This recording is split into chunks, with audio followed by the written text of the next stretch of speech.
बिस्मिल्लाहिर्रहमानिर्रहीम। अस्सलाम वालेकुम व्यूअर्स, मैं मोहम्मद यासीन लेक्चरर जीसी वाड़ा आपके साथ एक सेकंड टॉपिक के साथ फर्स्ट ईयर केमिस्ट्री का आज हम सेकंड टॉपिक पढ़ेंगे, that is evidence of atom. Evidence of atom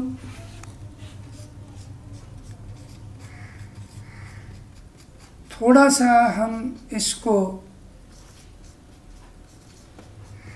अपनी ऑब्जर्वेशन के अकॉर्डिंग जब हम कोई चीज़ को देखते हैं या कोई बात हमें बताई जाती है तो हम कहते हैं जो उसका कोई एविडेंस हो, कोई सबूत हो, कोई प्रूफ हो, कोई उसकी तस्वीर हो, कोई वीडियो हो कि वाकई ये काम हुआ है।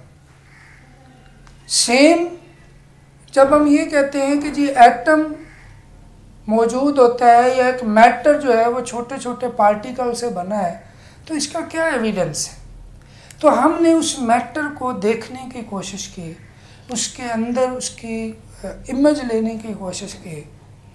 अब यहाँ पे प्रॉब्लम ये कि एटम का साइज वेरी वेरी स्मॉल, कि आम हम जो विजिबल लाइट इस्तेमाल करते हैं, जो हमारी विजिबल लाइट है वो तकरीबन 400 से 800 नैनोमीटर तक उसकी वेवलेंथ होती है। वेवलेंथ आपको पता है, कोई भी चीज़ जो है वो वेव की शक्ल में जब होती है तो उसका दो क्रस्ट के दरमियान जो फासला होता है ये वेवलेंथ कहलाता है। अब विजिबल लाइट जिसकी मदद से हम इर्द गिर्द अपनी सारी चीज़ें देखते हैं वो इस रेंज में है। अब इस लाइट की मदद से वो चीज़ नज़र आ सकती है जिसका साइज इससे ज़्यादा हो या इस तक हो। इससे स्मॉल चीज़ हमें इस लाइट की मदद से नज़र नहीं आ सकती। अच्छा, देखने को नज़र आने को थोड़ा सा मैं उसके आपको बताता है। चलो, कोई भी चीज़ हमें नज़र कब आती है, दो चीज़ें उसके लिए ज़रूरी हैं। पहली कि एक कोई लाइट सोर्स हो, कोई रोशनी हो जिसकी मदद से उसको देखा जा रहा है। अगर लाइट ना हो तो हमें वो चीज़ नज़र नहीं आती। मसलन ये रूम है, अगर इसको बंद कर दिया जाए, लाइट्स वगैरह ऑफ हों, तो हर चीज़ अपनी जगह पर मौजूद है लेकिन हमें नज़र नहीं आएगी। तो मेन एक तो लाइट सोर्स होना चाहिए, कोई ना कोई लाइट का ज़रिया होना चाहिए। दूसरा, वो लाइट उससे टकरा कर वापस हमारी आंखों में आए, फिर वो चीज़ हमें नज़र आती है, या टकरा के वापस आए ताकि उसके पीछे उसकी कोई इमेज बने। मसलन इसकी बैक साइड पे काफ़ी सारी चीज़ें मौजूद हैं, वहाँ लाइट भी होगी और उससे टकरा भी रही होगी, लेकिन जो कि हमारी वो आंखों में नहीं आ रही, इसलिए उनके जो हम देख नहीं सकते उनका वजूद हमारे लिए है या नहीं है, हम इसमें क्लियर नहीं है। इसी तरह से जब कोई इमेज ली जाती है तो लाइट उसके ऊपर पड़ती है, उससे रिफ्लेक्ट होकर वापस आती है, तो उसकी इमेज जो है वो पीछे बन जाती है। जैसे सपोज ये देखें, ये हाथ है, अगर लाइट पड़ रही है तो इसके पीछे इसका जो है साया सा बन रहा है। इट्स मीन इस एरिया से लाइट जो है वो रिफ्लेक्ट हुई और पीछे एक उसकी इमेज सी बन गई। तो दो चीज़ें जो है वो ज़रूरी हैं, लाइट का मौजूद होना और दूसरा उस ऑब्जेक्ट से जिसको हम देख रहे हैं उससे टकरा के वापस आना या उसकी कोई इमेज बनाना, हमारी आंखों में आना अगर हम देख रहे हैं उसको।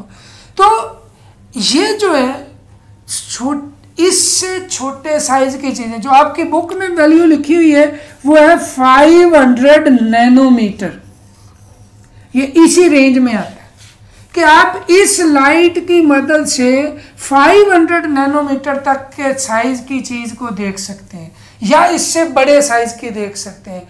इससे छोटे वाली से ये टकरा के वापस नहीं आ सकती, इसका इमेज नहीं बनाते, इसलिए उसको हम इस लाइट की मदद से नहीं देख सकते। अब एक और चीज़ यहाँ पे कंफ्यूज नहीं होना कि 500 नैनोमीटर के को हम देख सकते हैं तो हम उसको आंख से अपने देखना शुरू कर दें, नहीं।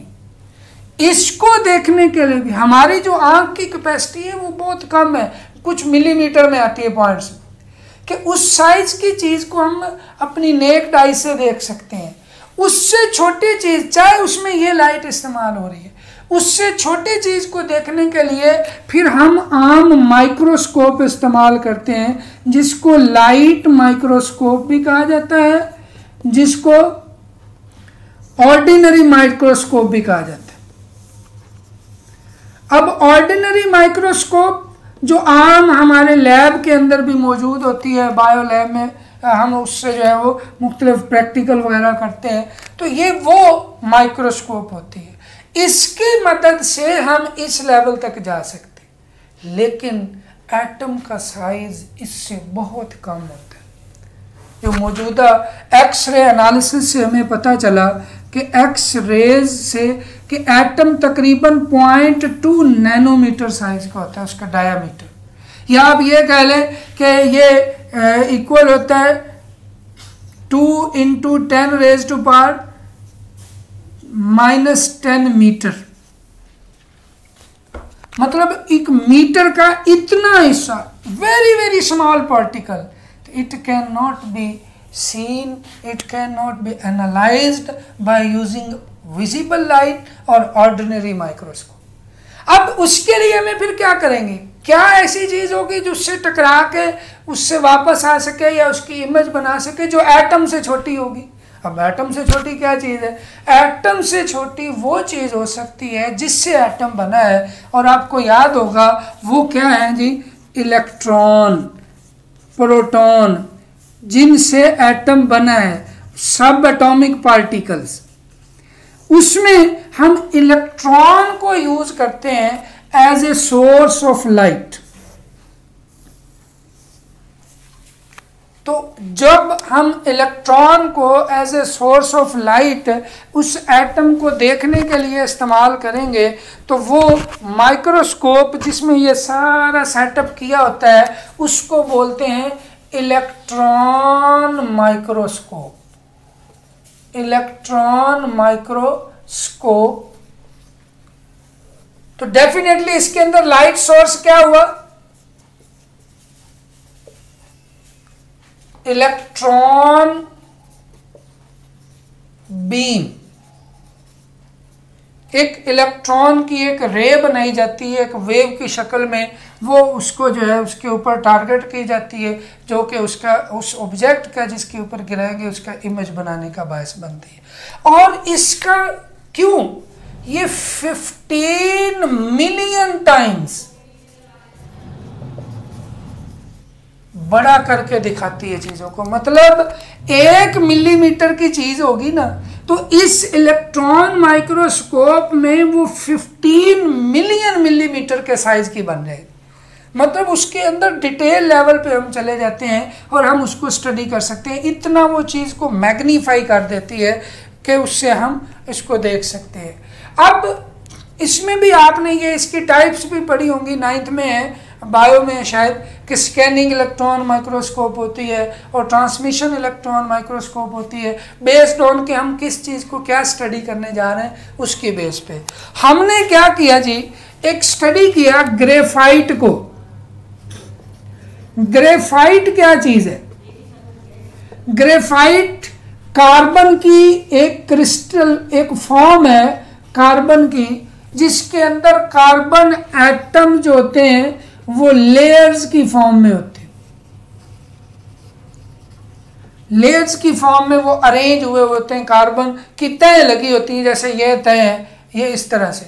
अब ये जो कार्बन एटम है, इसकी ग्रेफाइट की एक छोटी सी हमने पीस लिया, वेरी स्मॉल पीस, और उसको हमने इलेक्ट्रॉन माइक्रोस्कोप में स्टडी किया, तो उसकी हमें इस तरह से इमेज हासिल हुई, जिसमें यह आपकी बुक में भी ऐसे लाइनें बनी हुई हैं जिसके अंदर ये शो किया गया है। अब ये ज़ाहिरी तौर पे तो आपको ये डार्क लाइनें नज़र आ रही हैं, लेकिन इसमें ये जो ब्राइट, हम इसको ना स्पेक्ट्रम की टर्म में ये जो रिज़ल्ट होता है, ये इसको हम बैंड बोलते हैं। तो ये बैंड हैं, ब्राइट बैंड्स हैं, जिनके दरमियान ये स्पेस है, और ये इस तरह एक दूसरे के ऊपर लेयर्स की फॉर्म में अरेंज है, तो ये लेयर्स का, अब हमने तो एक वेरी स्मॉल पीस लिया, अपनी तरफ से हमने ये समझा कि वो बहुत छोटा पार्टिकल है और वो एक ही पार्टिकल है जो वो मटेरियल बना हुआ है, लेकिन जब हम उसकी डिटेल में गए तो हमें ये पता चला कि उसके अंदर कुछ चीज़ें हैं जो इस तरह से तय लगी हुई हैं। मसलन आप किसी, आजकल जो हमारे गवर्नमेंट स्कूल हैं या कॉलेज की या बिल्डिंग्स होती हैं, दूर से आप देखें तो वो एक ब्राउन सी या पिंक सी कलर की आपको वो बिल्डिंग नज़र आ रही होती है।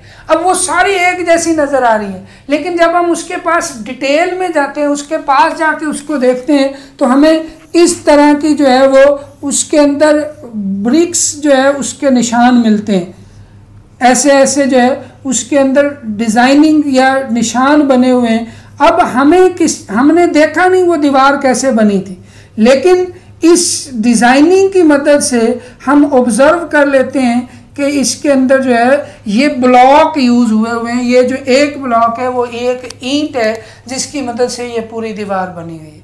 तो उसकी इमेज, उसको देखने से हमें पता चला कि वाकई इसके अंदर जो है वो ब्लॉक है।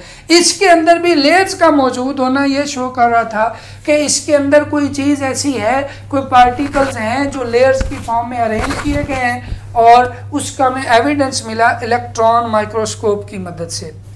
इसके साथ जो इस टॉपिक में कह लें या इस हेडिंग में जो 2-3 MCQs हैं वो बन जाते हैं। एक तो ये कि एक्सरे एनालिसिस से आपको ये पता चल गया कि आपका जो है डायामीटर, एटम का डायामीटर क्या होता है, ये MCQ बन सकता है। इसके अलावा ये कितने साइज की चीज़ आप देख सकते हैं, इसकी मदद से, ऑर्डिनरी माइक्रोस्कोप की मदद से ये MCQ बन सकता है कि वो 500 नैनोमीटर या उससे अबव की जो चीज़ है उसको देखा जा सकता है।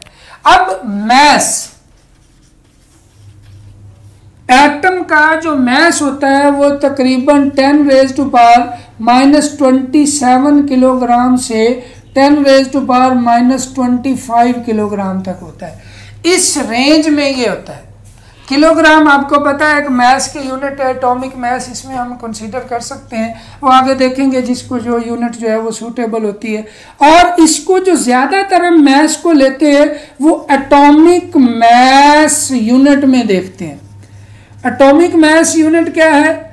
ये जी है जिसको हम AMU से रिप्रेजेंट करते हैं, और इसका और किलोग्राम का एक रिलेशन है। मतलब मैस को AMU में भी देखा जा सकता है, मैस को किलोग्राम में भी देखा जा सकता है। ये दोनों यूनिट्स हैं, तो ये दोनों यूनिट्स एक दूसरे के साथ कन्वर्ट की जा सकती है। इसको इसमें बदला जा सकता है, इसको इसमें बदला जा सकता है। और वो क्या है जी, 1 AMU जो होता है वो इक्वल होता है 1.661 इंटू 10⁻⁻27 किलोग्राम।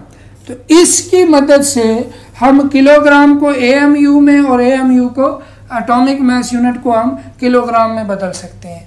एक और इसमें से MCQ बन सकता है, लास्ट वाली लाइन में बुक के दिया हुआ है कि एक, आप हैरान होंगे कि एटम का इतना स्मॉल साइज होता है कि एक जो फुल स्टॉप लगा होता है, किसी सेंटेंस के एंड पे हम फुल स्टॉप लगा देते हैं, उस फुल स्टॉप के अंदर जो अबाउट 2 मिलियन एटम होते हैं।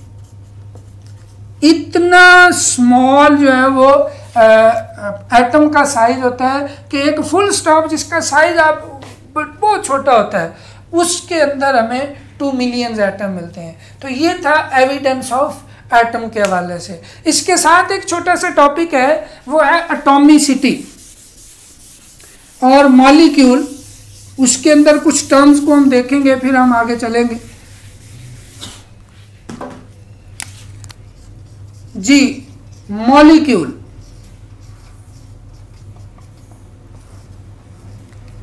मॉलिक्यूल क्या होता है जी? मॉलिक्यूल है smallest particle of a pure substance which can exist independently. Atom और मॉलिक्यूल में थोड़ा डिफरेंस है, वो एग्जिस्ट कर भी सकता है, नहीं भी करता। उसकी एग्जाम्पल्स भी हैं, ये उसमें दी हुई भी हैं 9th की केमिस्ट्री में, आपको मेरे 9th के वीडियो लेक्चर में भी इसकी डिटेल मिल जाएगी। लेकिन आप देखें मॉलिक्यूल क्या है, स्मॉलेस्ट पार्टिकल है किसी भी प्योर सब्सटेंस का, जो कि क्या हो, इंडिपेंडेंटली एग्जिस्ट कर सकता हो, इंडिपेंडेंटली एग्जिस्टेंस हो उसकी। इंडिपेंडेंटली एग्जिस्टेंस का क्या मतलब है, एक एग्जांपल से हम इसको देखते हैं। सपोज वाटर है, आपको एक गिलास पानी ले लेते हैं, आप उसको ब्रेक डाउन करते हैं, मतलब उसको आधा आधा दो अलग गिलास लेके उसमें आधा उसमें डाल देते हैं, आधा उसमें डाल देते हैं, तो इट्स मीन आपने उसको आधा आधा कर दिया, तोड़ दिया, 2 पार्ट में चेंज कर दिया। अब आप उसको मज़ीद जो आधा गिलास है उसको मज़ीद 2 गिलास में डाल देते हैं, तो वो और ज़्यादा होता जाएगा। इट्स मीन आप उसको डिवाइड करते जाएंगे, एंड पे वो एक ड्रॉप या ड्रॉपलेट की शक्ल में आ गया। अब भी वो पानी ही है, अब एंड पे आपने उस ड्रॉपलेट को भी आधा किया, वो वेपर्स की शक्ल में चला गया। एक ऐसा पार्टिकल आ गया कि जिसको आप अब मजीद डिवाइड करें ना तो वो पानी ना रहे। मसलन वाटर का इतना छोटा पीस, इतना छोटा पार्टिकल कि इसको अगर आप तोड़ें तो उसके बाद मजीद छोटा करें तो वो पानी ना रहे, वो किसी और चीज़ में चेंज हो जाए, वो चाहे हाइड्रोजन बन जाए, ऑक्सीजन बन जाए। इट्स मीन जब तक वो वाटर की फॉर्म में है वो इंडिपेंडेंटली इस फॉर्म में एग्जिस्ट करेगा, वो मॉलिक्यूल की डेफिनेशन पे पूरा होता है। अब ये किसी का भी हो सकता है, मसलन वाटर है, H2 है, NH3 है, CO2 है, CH4 है, ये तमाम वो चीज़ें हैं जो इंडिपेंडेंटली एग्जिस्ट कर सकती हैं। इसके अलावा हीलियम, नियॉन वगैरह भी जो हैं वो इंडिपेंडेंटली एग्जिस्ट कर सकते हैं। तो ये वो चीज़ें हैं जो मॉलिक्यूल की डेफिनेशन पे पूरा उतरती हैं। और डेफिनेशन क्या है, smallest particle of pure substance which can exist independently या विच हैव इंडिपेंडेंटली एग्जिस्टेंस। अब हम देखते हैं एक टर्म यूज होती है कि क्वेश्चन भी इसमें आ जाता है, एटॉमिसिटी। ये मॉलिक्यूल से रिलेटेड टर्म है, एटॉमिसिटी। एटॉमिसिटी क्या होता है जी, number of atoms present in a molecule.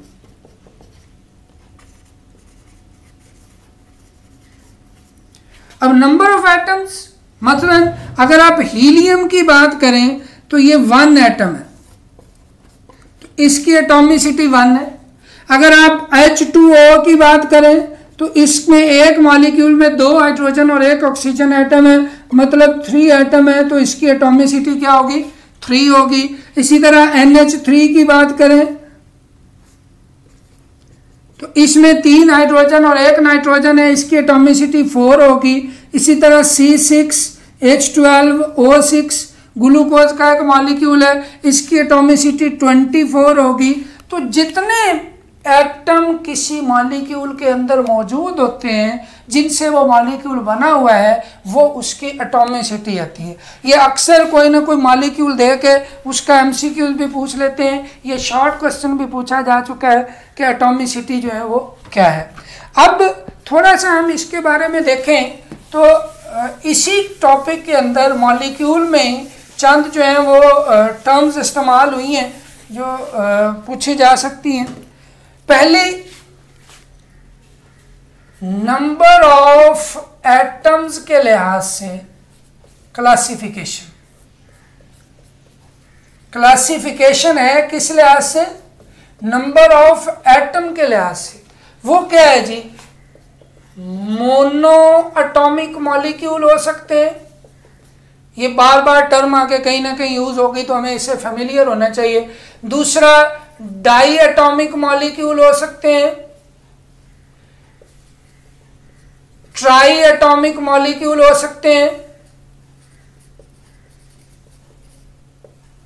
इसी तरह से पॉली एटॉमिक मॉलिक्यूल भी होते हैं।